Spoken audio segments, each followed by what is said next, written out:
Ito nga po pala yung isa sa mga nirekat natin kanina, yung 4 na piraso ay Ate Mirabel Rivera mga bok. So, titry po natin tong buuin ngayon para makita natin po kung paano yung progress nito. So, siyempre po yung kanyang marking na minarkingan natin kanina sa front po yun. Ayan o. Sa front po natin ilalagay ito. So, ayan o. Ayan yung front natin. So, bubuin po natin ngayon ito mga bok.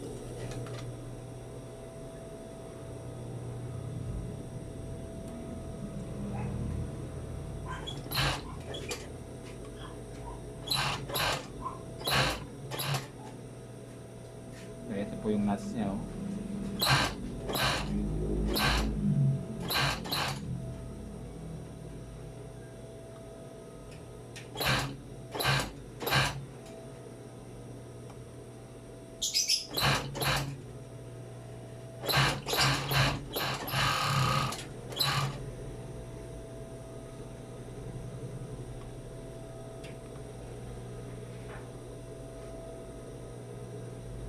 Hanggang po tayo magkakamali dito, baka magkabaliktad po yung ano niya.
Dito naman tayo sa aming mabok.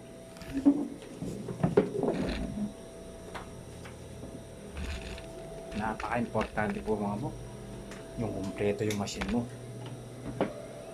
Paano ka makakabuo ng ganito mga bok kung wala kang ganyan?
resizing na ginawa natin.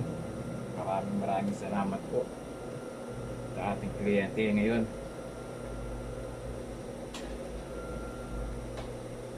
Ayan, donate na po siya mga po, yung resizing.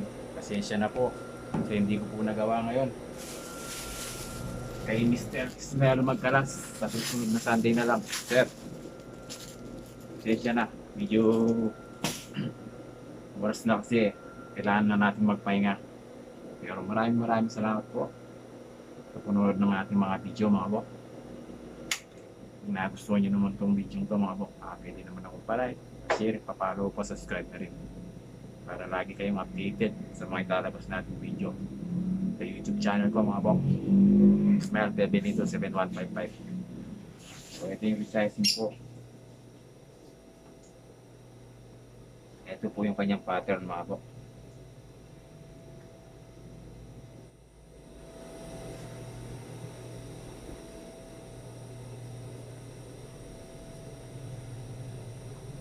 So yan po.